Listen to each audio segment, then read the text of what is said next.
अच्छा अब ये देखो question number 47, question number 24, page number 47, page number 47, question number 24। इसमें क्या है, फाइंड आउट करना है।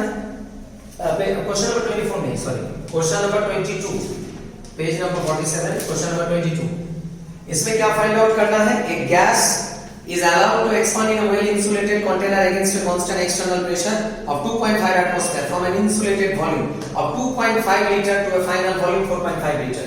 तो देखो यहां पर इसमें क्या करना है, सबसे पहले क्या दिया है, एक्सपांड हुआ है गैस। तो एक्सपांड होने का मतलब क्या है, एक्सपांड होने का मतलब है वर्क डन का साइन क्या होगा, वर्क डन का साइन होगा नेगेटिव, वर्क डन का साइन नेगेटिव होगा। और इंसुलेटेड मतलब क्या है, हीट यहां पर क्या होगा, कांस्टेंट होगा। That is adiabatic process, heat constant means change in heat क्या होगा, जीरो। तो ये दोनों कंडीशन दिया है। और वर्क डन का एक्सप्रेशन क्या था, mechanical work done minus P delta we, further इसको लिख सकते हैं minus P v2 minus v1। तो ये हो गया वर्क डन का एक्सप्रेशन। अब गिवन क्या है बेटा, प्रेशर दिया है कितना एटमॉस्फेयर, 2.5 एटमॉस्फेयर। फाइनल वॉल्यूम क्या है, 4.5 लीटर। इनिशियल वॉल्यूम क्या है, 2.5 लीटर। फिर इसको सॉल्व करने से क्या आ जाएगा, माइनस 2.5, और इसको सब्ट्रैक्ट करो क्या आ जाएगा, 2 लीटर एटमॉस्फेयर। तो ये क्या हो गया, -5। और एक चीज देखो, ये लीटर एटमॉस्फेयर को जूल में कन्वर्ट करने का क्या फैक्टर था, 101.32। कहां पर देखा था, ये क्वेश्चन नंबर 9 में। क्वेश्चन नंबर 9 में देखो ये फैक्टर मिल जाएगा, ये फैक्टर लीटर एटमॉस्फेयर को जूल में कन्वर्ट करने के लिए है। तो ये वैल्यू अप्रोक्सीमेटली क्या आएगा, -505, क्योंकि इसको राउंड ऑफ करने से 101 आएगा। 101 into 5 505। तो ये निकल गया वर्क डन। अब आपको क्या फाइंड आउट करना है, इंटरनल एनर्जी। तो इंटरनल एनर्जी कहां से आएगा, फर्स्ट लॉ। फर्स्ट लॉ का एक्सप्रेशन क्या था, dq equal to de plus क्या था, dw। ये था एक्सप्रेशन। तो यहां पर वैल्यू पुट करने से क्या आएगा, देखो सबसे पहले चेंज इन हीट क्या है यहां पर, जीरो, क्योंकि पहले बताया इंसुलेटेड वेसल एडियाबैटिक। तो de प्लस क्या आ गया, dw। फर्दर यहां से dw क्या आ जाएगा, de क्या आ जाएगा, माइनस dw। सॉल्व करने से आएगा। अब इसको इंटीग्रेट करेंगे तो क्या आएगा, डेल्टा E। ये हो गया इंटरनल एनर्जी चेंज। इसको आप ऐसे भी लिख सकते हो, डेल्टा U, एनसीईआरटी में है U, सेम ही बात है, U लिखो या E लिखो, इंटरनल एनर्जी। और इसको इंटीग्रेट करेंगे तो क्या आएगा, W, क्योंकि ये क्या था, पार्ट डिपेंडेंट फंक्शन W, और ये स्टेट फंक्शन डेल्टा आएगा। और W का वैल्यू ऑलरेडी निकाल के रखा है, कितना है, -505 जूल। फिर ये माइनस माइनस क्या हो जाएगा, +505 जूल। तो ये क्या हो गया, 505। ऑप्शन क्या होगा, डी, ऑप्शन होगा डी। तो ये हो गया। नेक्स्ट देखो question number 12, question number 12, page number 46,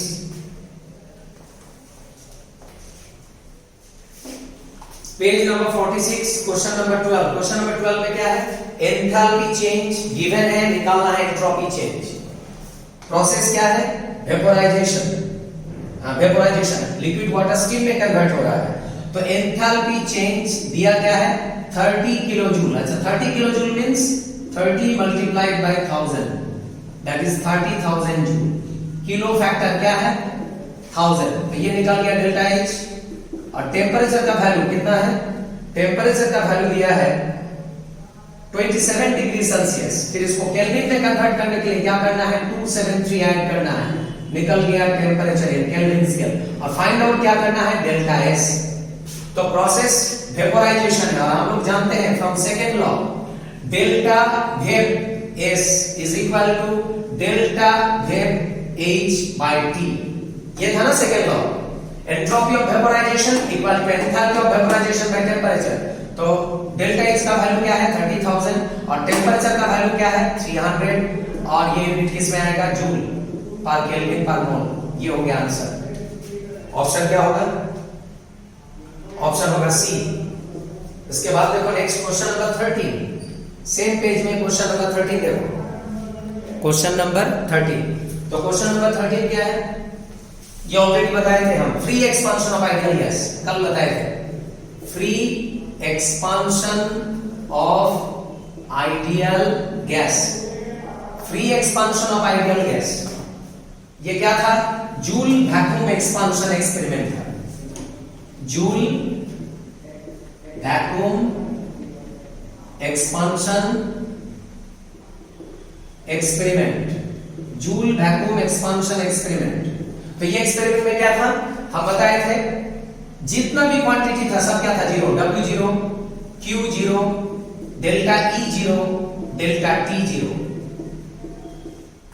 previous class check करना मिल जाएगा, प्रीवियस का जो वीडियो था उसमें बताए थे, यहां एक्सप्लेन नहीं करेंगे हम। तो उस हिसाब से ऑप्शन क्या होगा? ऑप्शन होगा बी। ऑप्शन बी में देखो ये मिलेगा, और वहां पर कैपिटल क्यू को स्मॉल क्यू लिखा है, कोई प्रॉब्लम नहीं है। क्यू क्या है? हिट। कैपिटल लिखो या स्मॉल लिखो। इसके बाद नेक्स्ट जाओ क्वेश्चन नंबर 16 में। क्वेश्चन नंबर 16,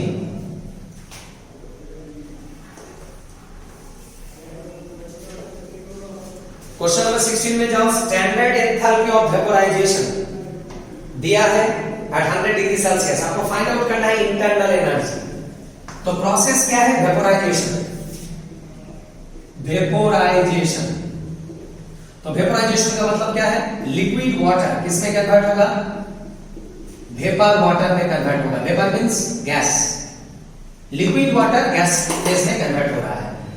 कौन सा टेंपरेचर में? 100 डिग्री। ये तो पता ही है, बॉइलिंग टेंपरेचर है वाटर का। बॉइल करने से पानी वेपोराइज होता है। तो ये इनिशियल मोल और ये मेरा फाइनल मोल। तो बताओ यहां से change in mole for gas क्या होगा? Final minus initial. तो फाइनल मोल गैस का कितना है? 1 मोल है ना वाटर, 1 मोल। और इनिशियल मोल कितना है? एक्चुअली 1, लेकिन हम यहां पर क्या लिखेंगे? 0। क्यों? क्योंकि यहां गैस नहीं है। क्या है यहां पर? यहां पर लिक्विड है, लेकिन हमको लेना है गैस के लिए। तो यहां गैस कितना है? 1 मोल। यहां गैस कितना है? 0। यहां तो गैस ही नहीं है, यहां तो लिक्विड है। तो चेंज इन मोल क्या हो गया? For gas 1। तो ये डेल्टा एन का वैल्यू निकल गया, याद रखना। अब आप लोग जानते हैं, क्या जानते हैं from first law? Delta H is equal to क्या था? Delta E plus delta nRT। ये था फर्स्ट लॉ ऑफ थर्मोडायनेमिक्स। तो यहां से डेल्टा E का वैल्यू क्या होगा? Delta H minus delta nRT। बस अब यहां पर वैल्यू पुट करो।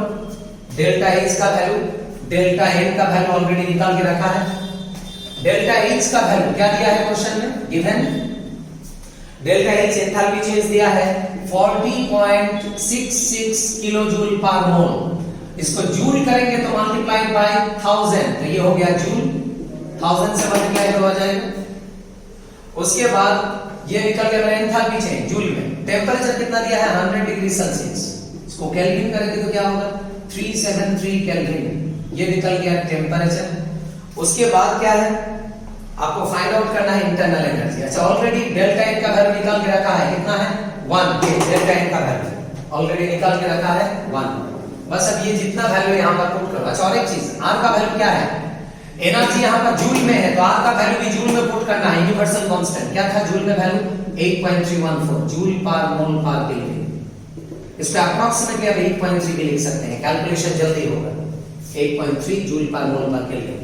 अच्छा, वैल्यू पुट करते हैं 40660 माइनस डेल्टा n1। आर क्या है? 8.3। टेंपरेचर क्या है? 373। सब जूल माइनस जूल, ओवरऑल में जूल ही आएगा, डेल्टा आई। फिर इसको सॉल्व करना आएगा वैल्यू 37560 जूल। फर्दर इसको किलो जूल करेंगे तो डिवाइडेड बाय क्या होगा? 1000 से डिवाइड करने से ये वैल्यू क्या आ जाएगा? Kilo joule. 37.56 kilo joule. Option क्या होगा? Option C. इसके बाद नेक्स्ट देखो क्वेश्चन नंबर 17। क्वेश्चन नंबर 17 देखो। 17 में क्या है? एंथैल्पी ऑफ फ्यूजन गिवन है और फाइंड आउट करना है मोलर एंट्रोपी चेंज। तो सेकंड लॉ से आएगा ये दोनों का रिलेशन। सेकंड लॉ क्या बताया? Entropy change is equal to enthalpy change by क्या है? टेंपरेचर। ये था सेकंड लॉ। और यहां पर प्रोसेस क्या दिया है? फ्यूजन। तो इसको आप ऐसे भी लिख सकते हैं FUSH by T। बात तो एक ही है, सिर्फ FUS लगा दिया, प्रोसेस को स्पेसिफिक बना दिया। अब देखो यहां पर क्या गिवन है क्वेश्चन में? डेल्टा H गिवन है। डेल्टा H का वैल्यू कितना दिया है? डेल्टा H का वैल्यू दिया 1.435 किलो कैलोरी। अब किलो कैलोरी को कैलोरी करेंगे तो क्या होगा? 1000 मल्टीप्लाई होगा, ये आ जाएगा कैलोरी। और टेम्परेचर कितना दिया है, टेम्परेचर दिया है 0 degree Celsius, means 0 degree Celsius, इसके साथ 273 ऐड करो, बस ये क्या हो जाएगा, केल्विन। केल्विन में होता है कैलकुलेशन। अब ये दोनों का वैल्यू यहां पर पुट करो, डेल्टा एच का वैल्यू 1435, टेम्परेचर 273, और ये आंसर किसमें आएगा, कैलोरी, कैलोरी पर मोल पर केल्विन में आएगा। कैलकुलेट करने से वैल्यू आएगा 5.26 कैलोरी। कौन सा ऑप्शन में है ये, ऑप्शन होगा ए। इसके बाद नेक्स्ट देखो क्वेश्चन नंबर 18। क्वेश्चन नंबर 18 देखो। क्वेश्चन नंबर 18 में क्या है, condition for spontaneous reaction. Spontaneous process के लिए, स्पॉन्टेनियस नहीं, sorry, at equilibrium that is for reversible process, आपको क्या देखना है, करेक्ट एक्सप्रेशन देखना है। तो ये एक्सप्रेशन बताए थे हम, डेल्टा जी के साथ इक्विलिब्रियम कांस्टेंट का क्या रिलेशन था, minus RT ln equilibrium constant, ये कल ही बताए थे। इसका डेरिवेशन भी बाद में हम करके देंगे।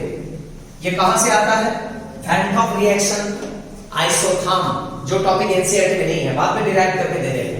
जो भी है फर्दर इसको अगर आप ये लॉग बेस ई में है, लॉग बेस 10 में कन्वर्ट करेंगे तो क्या फैक्टर आएगा, 2.303 RT log 10 base equilibrium constant. तो ये दोनों ही क्या है, करेक्ट है। ये 10 बेस में और ये ई बेस में अलग अलग। तो जो भी है ये कौन सा ऑप्शन में है, ये ऑप्शन सी में है, मिलेगा, सी हो गया आंसर। इसके बाद नेक्स्ट देखो क्वेश्चन नंबर 20। क्वेश्चन नंबर 20 देखो, 20 में गलतियां है उसको ठीक करो। नेचुरल रबर लिखा है उसको काट दो, नेचुरल रबर को काट के लिखो, condition for spontaneous reaction, condition for spontaneous reaction, ये लिखो क्वेश्चन में, नेचुरल रबर को काट दो। तो इसको लिखने के बाद क्या है, इसको लिखने के बाद आपको क्या देखना है, कंडीशन, अच्छा कंडीशन को देखना है यहां। तो ऑप्शन दिया है ए बी सी डी, और कल का वीडियो में बताए थे हम condition for spontaneous process, 3 condition बताए थे, जिसमें से एक जनरल था और 2 स्पेशल केस था।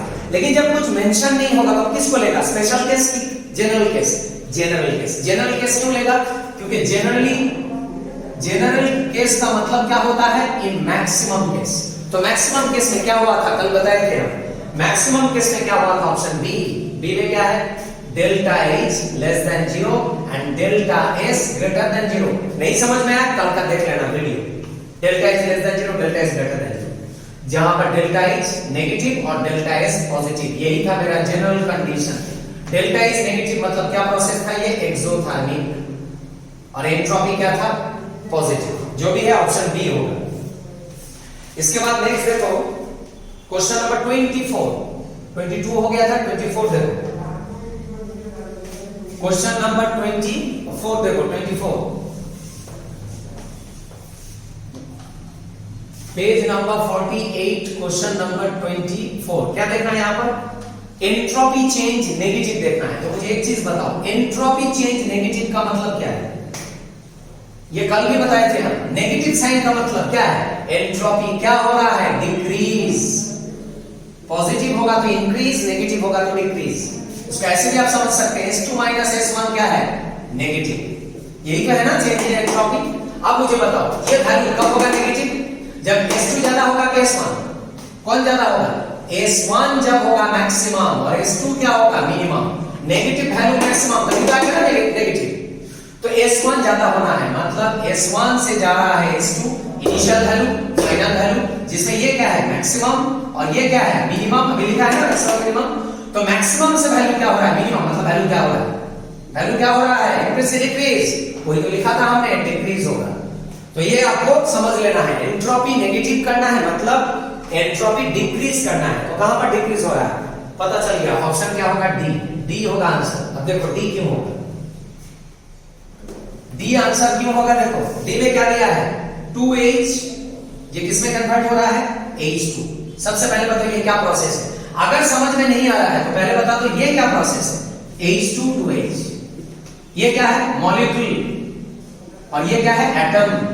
इसमें क्या है, बॉन्ड है, और इसमें कोई बॉन्ड नहीं है, H+H। यहां पर हाइड्रोजन अटैच्ड है, यहां पर हाइड्रोजन फ्री हो गया, फ्री। एटम में कन्वर्ट हो गया। यहाँ पर हाइड्रोजन क्या है, बिजी इन बॉन्डिंग। तो मुझे एक चीज बताओ, ये क्या प्रोसेस है, क्या प्रोसेस है ये, डिसोसिएशन। इसको ब्रेक किया कि नहीं किया, तभी तो आएगा ना ये। तो बताओ, कोई भी बॉन्ड अपने आप डिसोसिएट होता है कि हीट देना पड़ेगा? हम बॉन्ड क्या बताए थे, रिपल्सिव क्या अट्रैक्टिव फोर्स। बॉन्ड अपने आप ब्रेक नहीं होता है, हीट देना पड़ेगा, मतलब हीट रिक्वायर्ड। मतलब ये क्या प्रोसेस, एंडोथर्मिक। तो बताओ, अगर ये एंडो है तो ये क्या प्रोसेस है, ऑपोजिट है कि नहीं है, एक्सोथर्मिक। इसका रिवर्स है कि नहीं है ये प्रोसेस। यहां मॉलिक्यूल एटम में कन्वर्ट हो रहा था, यहां पर एटम मॉलिक्यूल में कन्वर्ट हो रहा है। दिस इज कॉल्ड एसोसिएशन, क्योंकि ये क्या था, डिसोसिएशन, रिवर्स प्रोसेस। तो ये पता चल गया एक्सोथर्मिक होगा। और एक चीज देखो, यहां पर एक्सोथर्मिक एंडोथर्मिक नहीं जानने से ये क्वेश्चन सॉल्व होगा, फिर भी हम बता दिए। और एक चीज नोटिस करो, ये भी क्या दिया है, गैस फेज में क्वेश्चन में, ये भी क्या दिया है, गैस फेज में। दोनों ही सेम फेज में है, गैस फेज। तो फेज देखने से कंपैरिजन नहीं होगा, मोल देखना है। यहां कितना मोल है, 2 मोल, और यहां कितना मोल है, 1 मोल। यहां 1 मोल, यहां 2 मोल। 1 मोल मतलब कितना पार्टिकल है इसमें, 2 into एवोगाड्रो नंबर। इसमें कितना पार्टिकल है, 2 into एवोगाड्रो नंबर। तो बताओ, मैक्सिमम पार्टिकल कहां पर है, यहां पर है मैक्सिमम नंबर ऑफ पार्टिकल, और यहां पर क्या है, मिनिमम नंबर ऑफ पार्टिकल। तो बताओ, एंट्रोपी कहां ज्यादा होगा, एंट्रोपी।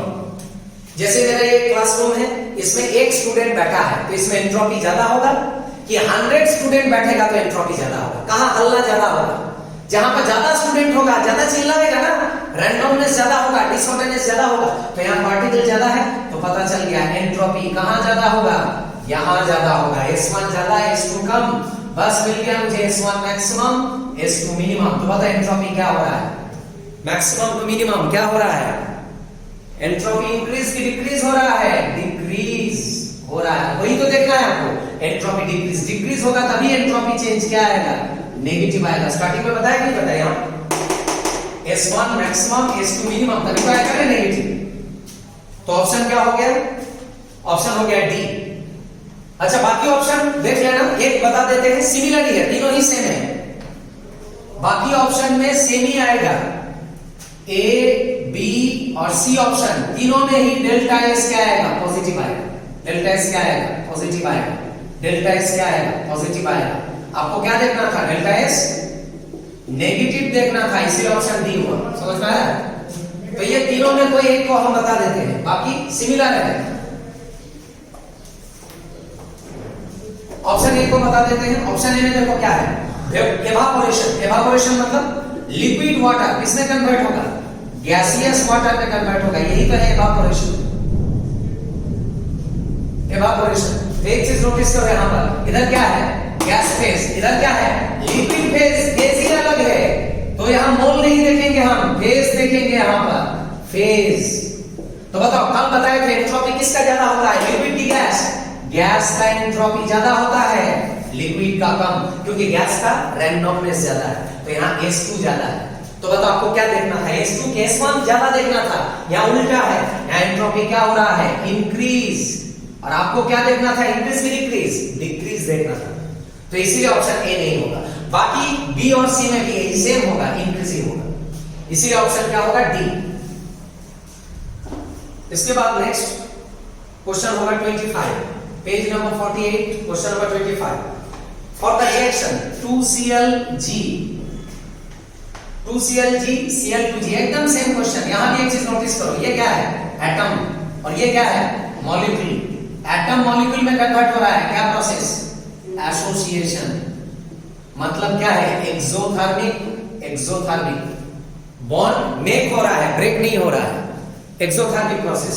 अब यहां पर क्या देखना है आपको, कंडीशन देखना है, द करेक्ट ऑप्शन, एंथैल्पी और एंट्रोपी का वैल्यू। तो एंथैल्पी का वैल्यू सबसे पहले बताओ, ये क्या है, एक्सोथर्मिक। एक्सोथर्मिक में एंथैल्पी चेंज क्या होता है, बताएंगे हम, नेगेटिव। ये मिल गया मुझे। डेल्टा एच क्या होगा, लेस देन 0, एक्सोथर्मिक प्रोसेस। और एंट्रोपी क्या होगा, यहां फेज क्या है, सेम, गैस गैस। यहां मोल अलग है, तो मोल कंपेयर करेंगे। इधर क्या है, 2 मोल, और इधर क्या है, 1 मोल। 1 मोल, 2 मोल गैस, 1 मोल गैस, दोनों ही गैस है। अब 2 मोल मतलब क्या है, इसमें 2 into Avogadro number of particle है और इसमें क्या है 1 into Avogadro number of particle है। तो कहां पर ज्यादा पार्टिकल है? यहां पर है मैक्सिमम पार्टिकल, यहां पर है मिनिमम पार्टिकल। तो हम अभी बताया एंट्रोपी कहां ज्यादा होगा? जहां नंबर कम होगा कि ज्यादा होगा? ज्यादा होगा। यहां रैंडमनेस ज्यादा, यहां रैंडमनेस कम। बार-बार बता रहा है कहां एंट्रोपी ज्यादा है? रैंडमनेस। जहां एक स्टूडेंट होगा कि 1000 स्टूडेंट होगा, 1000 होगा तो ज्यादा आवाज निकलेगा, ज्यादा क्या होगा? रैंडमनेस होगा। तो S1 क्या है यहां पर? ज्यादा हो गया क्योंकि नंबर मैक्सिमम। तो मैक्सिमम ये हो गया मिनिमम। तो बताओ एंट्रोपी क्या हो रहा है? डिक्रीज हो रहा है। तो यहां से बताओ चेंज इन एंट्रोपी क्या होगा? Final minus initial. Final value क्या है? मिनिमम। इनिशियल वैल्यू क्या है? मैक्सिमम। तो बताओ मिनिमम माइनस मैक्सिमम ये वैल्यू क्या हो जाएगा? नेगेटिव। मिल गया डेल्टा एस। डेल्टा एस क्या होगा? नेगेटिव। तो डेल्टा एस क्या निकल गया? नेगेटिव। और डेल्टा एच भी क्या निकल गया? नेगेटिव। डेल्टा एस नेगेटिव मतलब डेल्टा एस क्या है? Less than 0। तो ऑप्शन क्या होगा? Delta H less than 0, delta S less than 0। Option होगा बी। ये ऑप्शन बी में है। देखो मैच करो।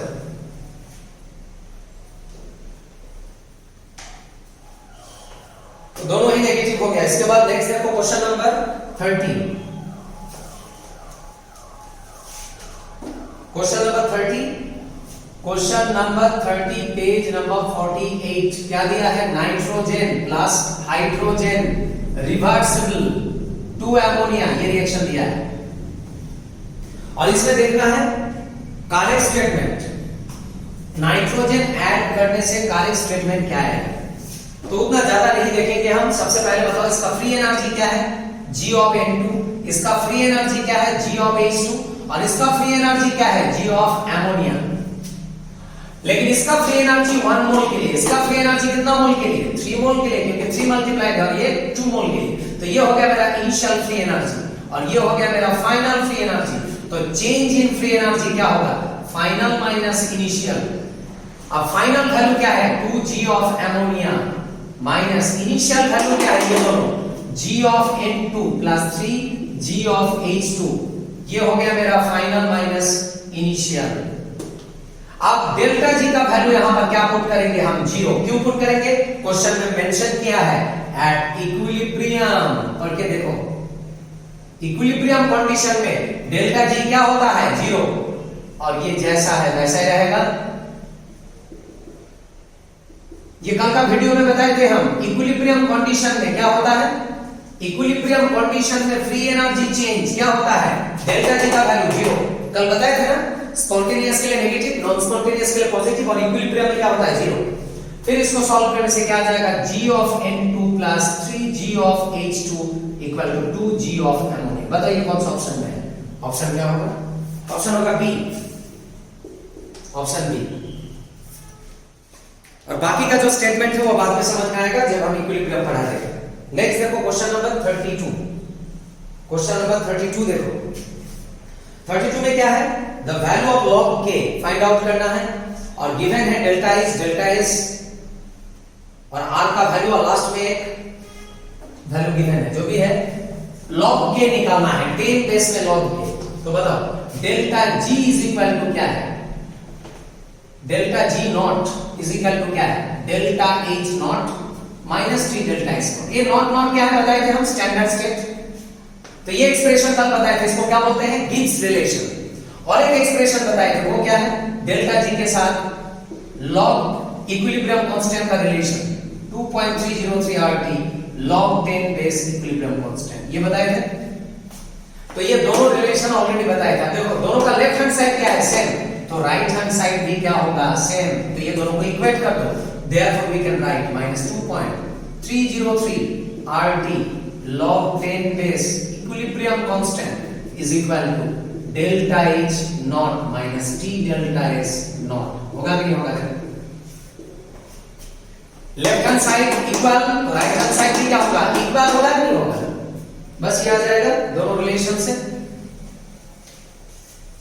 अब इसको सॉल्व करने से आ जाएगा log 10 base equilibrium constant is equal to delta H naught minus T delta S naught divided by -2.303 RT log, sorry ये आ जाएगा। देखो समझ में आया कि नहीं? आप यहां पर वैल्यू पुट करो और देखो क्या आता है। डेल्टा एच का वैल्यू क्या दिया है, -54,070। मैच करो, ये वैल्यू दिया है कि नहीं दिया डेल्टा एच, लेकिन वो वैल्यू किलो जूल में दिया है, हम जूल में पुट किया, 1000 मल्टीप्लाई किया। ये देख लो यहां पर डेसिमल पॉइंट था, 1000 मल्टीप्लाई किया तो ये जूल में कन्वर्ट हो गया। टेंपरेचर कितना है, रूम टेंपरेचर 298 केल्विन दिया है, ये क्वेश्चन का लास्ट में 298। और डेल्टा एच का वैल्यू क्या है, जूल में ही है, कोई प्रॉब्लम नहीं है, 10 जूल। तो ये भी जूल में, ये भी जूल में, joule minus joule same unit में होना जरूरी है। नीचे क्या -2.303 आर का वैल्यू दिया है 8.314, टेंपरेचर का वैल्यू 298, बस किया जाएगा। अभी ये वाला क्वांटिटी का वैल्यू एकदम लास्ट में देखो गिवन है, क्या दिया है इसका वैल्यू, इसका वैल्यू दिया है 5705। ये वैल्यू गिवन है लास्ट में, ये क्वांटिटी का वैल्यू गिवन है क्वेश्चन में। और ये ऊपर का क्वांटिटी को सॉल्व करो, देखो ये वैल्यू आएगा -57050, ये वैल्यू आएगा।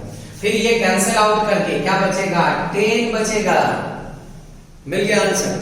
ऑप्शन क्या होगा, ऑप्शन होगा बी, ऑप्शन बी होगा। देखो तो मिल गया log 10 बेस इक्विलिब्रियम कांस्टेंट का वैल्यू क्या निकल गया, 10। ऑप्शन क्या होगा, बी। अच्छा यहां पर और एक चीज बता देगा, और एक क्वेश्चन सॉल्व हो जाएगा इसी के साथ। आप देखो क्वेश्चन नंबर 3, क्वेश्चन नंबर 3 को देखो, ये 32 के साथ क्वेश्चन नंबर 3 को देखो। तो क्वेश्चन नंबर 3 में जाओ। क्वेश्चन नंबर 3 में क्या देखना है, इनकरेक्ट एक्सप्रेशन। बताओ तो वहां पर इनकरेक्ट एक्सप्रेशन कौन सा है, इनकरेक्ट एक्सप्रेशन कौन सा है। देखो यही एक्सप्रेशन से हो जाएगा, ये एक्सप्रेशन से, ये जो फाइनल एक्सप्रेशन आपको मिला। बताओ तो ये 10 बेस है, अगर इसको हम ई बेस करेंगे तो क्या होगा, ई बेस। 10 बेस को ई बेस किया ln, तो ये क्या हो जाएगा, delta H not minus T delta H not divided by, ये 2.303 फैक्टर रहेगा कि हटेगा, हटेगा। ये होगा कि नहीं होगा, देखो 2.3 फैक्टर हट गया क्योंकि 10 बेस को ई बेस किया। अब बताओ क्वेश्चन नंबर 3 में इनकरेक्ट एक्सप्रेशन कौन सा होगा, ऑप्शन होगा सी। सी में देखो ये इक्वेशन को मैच करके गलत दिया है, नहीं दिया है, क्या है मिस्टेक सी है, यहां माइनस साइन होगा, माइनस नहीं है, माइनस मिसिंग है वहां पर, इसीलिए ऑप्शन सी होगा। क्वेश्चन नंबर 3 हो गया। इसके बाद नेक्स्ट देखो क्वेश्चन नंबर 33, क्वेश्चन नंबर 33 देखो। 33 क्या है, for the process H2O liquid reversible H2O gas, liquid किसमें कन्वर्ट हो रहा है, गैस में कन्वर्ट हो रहा है, ये कन्वर्शन दिया है। और correct set of thermodynamic parameters देखना है आपको। अच्छा देखो यहां पर प्रेशर कितना दिया है 1 बार, और टेम्परेचर क्या है 373 केल्विन। यहां प्रेशर कितना दिया है 1 बार, और टेम्परेचर कितना दिया है 373 केल्विन। आप लोगों ने एक चीज नोटिस किया, यहां पर क्वेश्चन में एरो दिया था, एरो, लेकिन हमने एरो लिया है कि रिवर्सिबल। क्यों लिया रिवर्सिबल, क्वेश्चन में तो नहीं है रिवर्सिबल, क्वेश्चन में तो एरो है। रिवर्सिबल साइन इसलिए लिया, टेम्परेचर और प्रेशर लेफ्ट हैंड में जो है राइट हैंड साइड में भी क्या है, सेम है। ये 373 का मतलब क्या है, 100 डिग्री सेल्सियस। इसका मतलब क्या है, 100 डिग्री सेल्सियस। बताओ तो ये जो है ये कौन है, गैस, इसका टेम्परेचर कितना है 100 डिग्री, मतलब ये क्या है, वाटर वेपर की हॉट वाटर वेपर। ये बॉयल होने के बाद जो वेपर निकलता है, गर्म वेपर, तो ये क्या है, गर्म पानी की ठंडा पानी। ये ठंडा पानी नहीं है, ये क्या है, बॉइल्ड लिक्विड वाटर, क्योंकि इसका भी टेम्परेचर 100 डिग्री है। This is not cold water, this is also hot water. Hot, ये भी हॉट, ये हॉट वेपर, ये हॉट लिक्विड। 100 डिग्री में ये भी है, 100 डिग्री में ये भी है। ये पानी वो वाला पानी है जो ऐसे ऐसे करके क्या होता है, मूव करता है बॉयल होने के टाइम, वो वाला लिक्विड वाटर 100 डिग्री सेल्सियस। जो भी है, ये दोनों तरफ प्रेशर और टेम्परेचर सेम है, इसीलिए मुझे पता चल गया इक्विलिब्रियम होगा, क्योंकि दोनों तरफ कन्वर्शन चलेगा, सेम कंडीशन है ना, इसीलिए दोनों तरफ मूवमेंट होगा। तो जो भी है, यहां से मुझे एक चीज पता चल गया, ये क्या है, इक्विलिब्रियम स्टेज को इंडिकेट कर रहा है। अगर ये इक्विलिब्रियम स्टेज को इंडिकेट कर रहा है, मतलब पता चल गया डेल्टा जी का वैल्यू क्या होगा, क्या होगा, हम बताए थे 0, डेल्टा जी मिल गया मुझे। अब एंट्रोपी देखेंगे, एंट्रोपी क्या देखना होगा, फेज, ये लिक्विड, ये गैस, तो S1 और S2, बताओ किसका एंट्रोपी ज्यादा होता है, बताइए, लिक्विड की गैस, गैस का एंट्रोपी मैक्सिमम लिक्विड का एंट्रोपी मिनिमम S2 ज्यादा है, तो चेंज इन एंट्रोपी क्या होगा? क्या हो रहा है? एंट्रोपी इंक्रीज, एंट्रोपी इंक्रीज हो रहा है, मतलब चेंज इन एंट्रोपी क्या होगा? पॉजिटिव। S2 क्या है? मैक्सिमम, S1 क्या है? मिनिमम। मैक्सिमम माइनस मिनिमम क्या आएगा? वैल्यू पॉजिटिव, निकल गया डेल्टा S। डेल्टा S क्या है? Greater than 0, positive. तो ऑप्शन क्या होगा? ऑप्शन होगा ए। ऑप्शन ए में देखो ये दोनों कंडीशन है, option A delta S greater than 0, delta E 0। Delta S positive है कि नहीं है? इसके बाद क्वेश्चन नंबर 35 देखो, 35 देख के हो जाएगा। 35 in which case reaction is possible at any temperature. Question number 35 वही कंडीशन देखो जो हम लोग का जनरल कंडीशन था। क्या था जनरल कंडीशन? कोई भी टेंपरेचर में रिएक्शन कब होता है? स्पॉन्टेनियस। पता है देखो जो जनरल कंडीशन जब क्या होगा? डेल्टा H लेस देन 0 और डेल्टा S क्या होगा? Greater than 0। यही तो था हम लोग का जनरल कंडीशन। ऑप्शन क्या होगा? ऑप्शन होगा ए। ये ऑप्शन ए में है, delta H less than 0, delta S greater than 0, general condition. देख के आंसर हो जाएगा, कुछ कैलकुलेशन है ही नहीं। इसके बाद नेक्स्ट देखो क्वेश्चन नंबर 34 क्या होगा? 34 क्वेश्चन नंबर 34 पढ़ के देखो क्या लिखा है। 34 when 1 mole of liquid water is converted into vapor at 100 degree Celsius, enthalpy of vaporisation दिया है, entropy of liquid and gas phase इसको रिलेट करना है। तो दिया क्या है? एंथैल्पी चेंज ऑफ वेपोराइजेशन कितना दिया है? 40.850 किलो जूल। इसको जूल करेंगे तो क्या होगा? 40850 जूल, ये आएगा वैल्यू। उसके बाद टेंपरेचर क्या दिया है? 100 डिग्री सेल्सियस। इसको केल्विन करेंगे तो क्या होगा?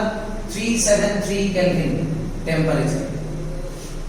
और आपको निकालना है एंट्रोपी चेंज। तो क्या है relation? Delta S equal to क्या था? Delta H by T। क्या था? ये सेकेंड लॉ ऑफ थर्मोडायनेमिक्स। तो यहां पर डेल्टा H का वैल्यू क्या है? 40850 और टेंपरेचर क्या है? 373। ये हो गया मेरा डेल्टा S ऑफ वेपोराइजेशन। तो इसको सॉल्व करने से वैल्यू क्या आ जाएगा? 109.5 जूल, ये आ जाएगा डेल्टा S। निकल गया डेल्टा S। तो डेल्टा S फाइंड आउट किया। अब देखो डेल्टा S का मतलब क्या है? यहां लिक्विड वाटर किसमें कन्वर्ट हो रहा है? वेपर वाटर में कन्वर्ट हो रहा है। वेपर लिक्विड वाटर किसमें कन्वर्ट हो रहा है? वेपर वाटर में कन्वर्ट हो रहा है। Vapour means gas. अब ये क्या है? Initial entropy. ये क्या है? Final entropy. इसको ऐसे भी लिख सकते हैं आप, एंट्रोपी ऑफ लिक्विड। और ये क्या है? Entropy of vapour. वेपर का एंट्रोपी, लिक्विड का एंट्रोपी। और बताओ एंट्रोपी किसका ज्यादा है यहां पर? अच्छा यहां पर चेंज इन एंट्रोपी निकाल दो। डेल्टा S क्या है? Final minus initial. Final value कौन सा है? S वेप। इनिशियल वैल्यू कौन सा है? S liquid. बस ये हो गया मेरा डेल्टा S का वैल्यू। ये डेल्टा S का वैल्यू यहां पर पुट कर दो। क्या आ जाएगा? S vap minus S liquid equal to 109.5 joule. तो यहां से S वेप क्या मिल जाएगा? S लिक्विड प्लस 109.5 जूल, ये आ जाएगा फाइनल एक्सप्रेशन। कौन सा ऑप्शन में है ये ऑप्शन होगा बी। ऑप्शन बी में है ये S vap is equal to S liquid plus 109.5। बस आज यहां तक रखो, फिर कल करेंगे। Okay bye.